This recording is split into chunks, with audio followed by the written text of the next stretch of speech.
Hello everybody, this is Debo here on Debo's Movie Reviews, and this week's review will be Priest. Directed by Scott Stewart, starring Paul Bettany as Priest, Maggie Q as Priestess, with Karl Urban as the villain,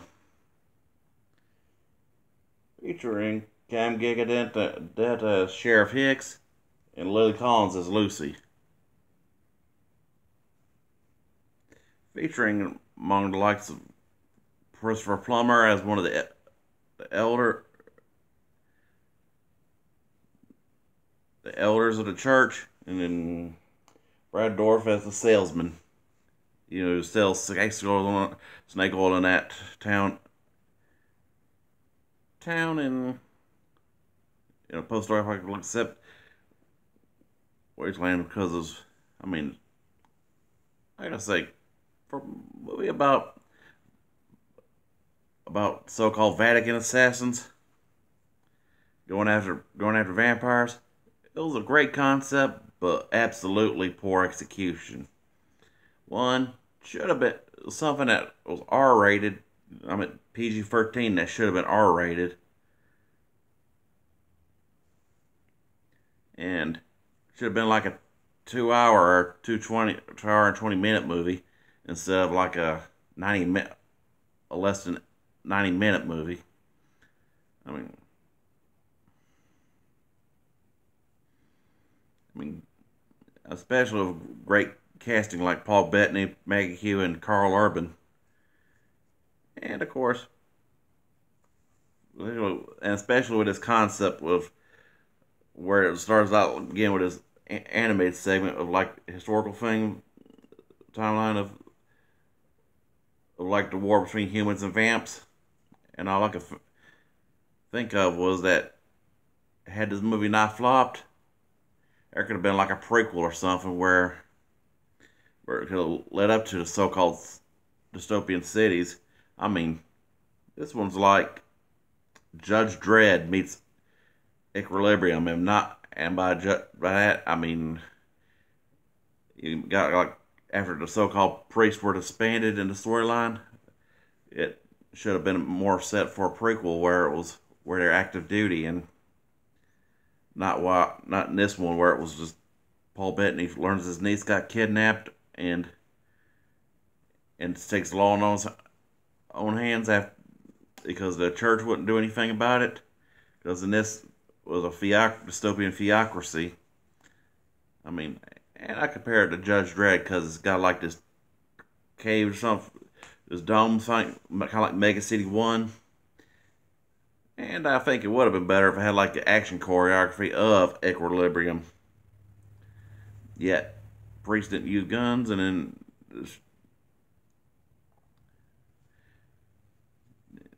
had the character called Sheriff Hicks, who was like this sheriff of this post-apocalyptic town outside of the so-called city, kind of one that's where the elites live, and it's kind of like Bounty Killer. It's regularly a hidden gem you might find on like Netflix or Tubi or something. But that's another movie where Mad Max rips off. But this one's strictly, vampire hunter versus vampires, with Karl Urban's character who started out as a hunter to turns traitor, and after getting bit and turned and all, decides to go after Bettany's character, who by killing off his brother and wife and kidnapping his niece, and then you got that whole deal with. Of course, he goes against the church after which, in that animated sequence, at the beginning showed how it got disbanded after the vampires were culled to a certain number, which I kind of thought was another thing I kind of thought was stupid to do a movie about vampires, but make it look like have it to where it's so peaceful. The so-called hunters get disbanded and out of a job, and then you get that whole just then when it gets personal for Bettany's character, he goes against the church and all because of violates their theocratical law or something like that, and which kind of would have made a dumb concept where it was at with instead of just being like a concept was being like these assassins who were kind of like just picked out of birth from orphans and such, kind of like Hitman, giving numbers or the names or just and such. Where it was like the war was still going on and all that stuff, and kind of like undercovers take over. Would have been a better storyline compared to what we got.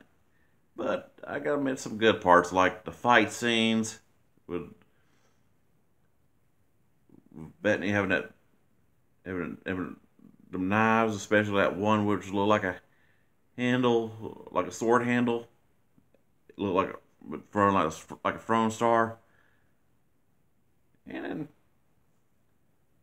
talk about that's one of the wasteland things when he teams up with the sheriff and who's having been in love with his niece and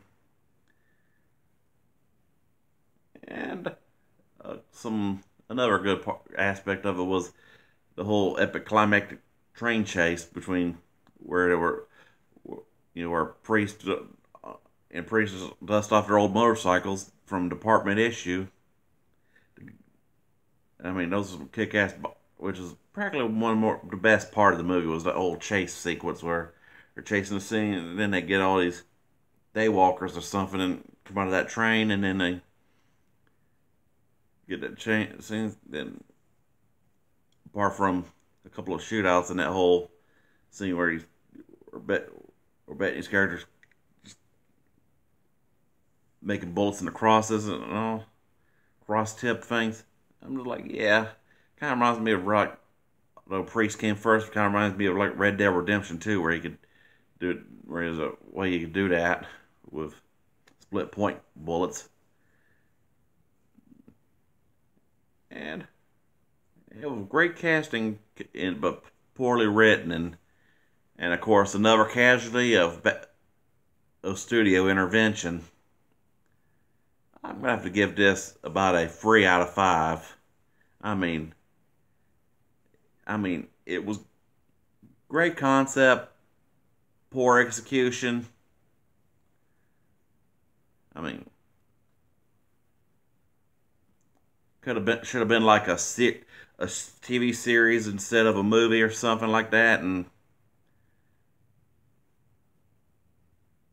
not so watered down and all that stuff.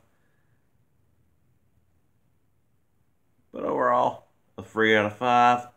Okay, everybody. I hope y'all liked our review, and I'll keep dishing them out.